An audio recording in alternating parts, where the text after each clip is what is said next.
Hey Trevor, welcome to the GAC RMHC Golf Classic. Just want to give you an opportunity here to view your swing at regular speed. We'll let that play on through, put you back in an address position, and we'll take a look at a few things for you.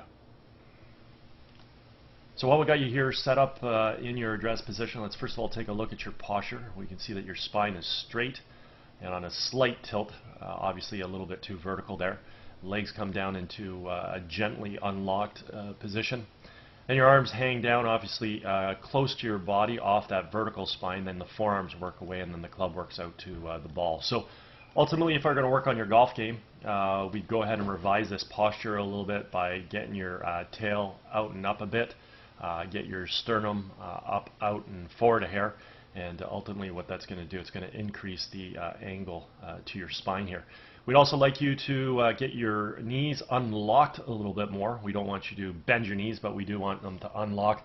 And then from there, we can let your arms hang down more naturally off the tilted spine and let the golf club work out to the ball. So taking it from this really tall position where your spine's very vertical, legs are not unlocked, and we're sort of pronating the forearms with the golf club, really want to achieve some much better angles at address, because the reality is a golf swing functions based off of this axis that we achieve right from the get-go. Let's go ahead and take a look at your alignment also from this vantage point here. We can see that your feet are set up a little bit closed, just meaning your feet are aiming out to the left. If we go ahead and understand that the club face is supposed to run parallel to our feet at address, parallel lines on camera do have an appearance of converging, and with that scenario we can see that you're sort of set up out to the left here for sure. So there's probably going to have to be some form of a compensation in the golf swing to try and get the ball back towards the center of the fairway. Let's go ahead and do a little split screen comparison between you and Jordan Spieth. We'll flip Jordan over to left-handed to mirror image you. We've got some color-coded lines here on the screen just to use as a visual reference as it pertains to swing plane. And before we go ahead and take a look at the dynamic move, just sort of pay attention to some of the things I've already discussed and commented on, which has to do with the posture. See how Jordan's spine is more angled and forward. Legs are definitely more unlocked. Arms are hanging. We're creating a better angle relationship between the arms and the golf club in through this vantage point here. Okay. From here, we'll go ahead and take a look at the motion. We can see with Jordan, he initiates his takeaway, creating good shoulder rotation, drawing the arms and hands back as well as the club, and we can see the club coming back on plane directly along the red line. From here, we're going to incorporate some good wrist hinge into play, where we're going to transition the club head from below to above our hands now, and working the club from red up towards the blue-yellow V zone. When we finally set the club at the top of the backswing, we want to have the right arm of the club situated on the yellow line, anywhere within this blue-yellow V zone, or even up on the blue line as we see with Jordan Spieth here. Okay. At this point in time, we want to have full shoulder rotation, and we want to do this about a very stable left leg, all the while creating this action while maintaining and setting our proper posture. As we go ahead and watch you initiate your takeaway here, your hands draw back nicely, shoulders are rotating, club is moving just ever so softly underneath the swing plane, not a big issue at all. As long as we start to incorporate some good wrist hinge into play, club will recover. At this point in time, we can see we're a little late with the wrist hinge. Club is definitely getting a little laid off and inside, but again, even if that wrist hinge occurs a little bit later here, the golf club will recover somewhat. As we work this golf club right to the top, I like where you're setting the top of your backswing. You've got great shoulder rotation. You do that about a very stable left leg. I like your arm geometry relative to your core. The club position relative to your arms is pretty decent as well. Obviously, the arms do need to be in a little bit more of an upright position, whereby the right arm is getting a little closer to the yellow line, and the club shaft could probably be a little bit laid off in comparison to where it is right now as well. From here, as we create our transition back in the ball, simply want to move our weight from our left foot to our right, fire our knees and our hips to the target, unwind the core, and fire our hands. And in doing so, we got to bring the golf club from wherever we've situated this club in the blue-yellow V zone and bring that club back down on top of red, where it originated. And that's exactly what we see here with Jordan Spieth. We see the golf club returning right back to being on plane. The other thing we want to observe at this stage of the golf swing is the relationship between the lead forearm and the golf club. I refer to this as the backwards check mark. It simply means the club head is remaining above and behind the hands coming into the hitting zone, and this is ultimately what's going to allow us to create a lot of power in our golf swing, let alone the ability to hit the ball straight due to the fact that, again, the club has returned back to plane. Let's go ahead and watch you create your transition back into the ball there. Big opening of your chest cavity and your right shoulder. As you open your shoulders there, your hands come over the top, and that's going to have a major impact on where that club head goes. I can see here your athleticism is trying to get that club to fight and stay above and behind your hands, and you're doing a really good job. So we can take a look at your lead forearm and your club and basically say, hey, you know what, we do have our backwards check mark. Creating power in your golf swing should not be that much of an issue. The thing right now is you're fighting to keep the club head behind your hands and trying to get that golf club to return back to plane, but I don't think we're going to see you win that battle just due to the fact that your chest cavity and your shoulders open so aggressively to initiate your downswing. And when the shoulders and the chest cavity open up that aggressively, the club eventually has to fall out in front of your hands likely. So let's track the club head into the next frame here. So there we go. So it's definitely moving out in front now. Club is going to attack the ball from outside to inside due to that slight over the top move.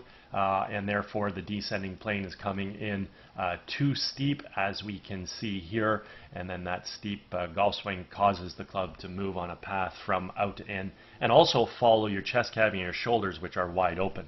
In Jordan's case, we can see that the golf club again returned back to plane here, and then as it tracks into the ball, simply tracks into the ball directly from this red line, and this is again is ultimately what allows us to hit a straight golf shot in accordance to our alignment, lastly assuming that club face squares up via having a good grip. So at this point in time, we can take a look and observe at the pass of the club. We can see Jordan's club is inside the ball. It expands out to make contact, moves through in a nice natural subtle arc. Your club is stuck outside the ball, dropping down and across, and we can clearly see the path at which that golf club was traveling on. So very simply put, if we square the club face up to the swing path, we will hit the ball solid. The problem is we're going to pull the golf ball to the right. And that's your compensation due to the due to the fact again that you're aimed out to the left. So again, taking a look at your alignment, we had mentioned that you were set up to hit the golf ball in this direction. I mentioned to you you're going to have to create some form of a compensation.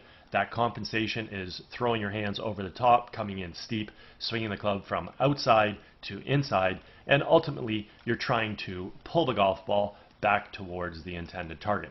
If the timing all works out, should be able to hit a relatively pretty decent pull straight shot, subtle pull draw, or subtle pull fade that's not going to hurt you.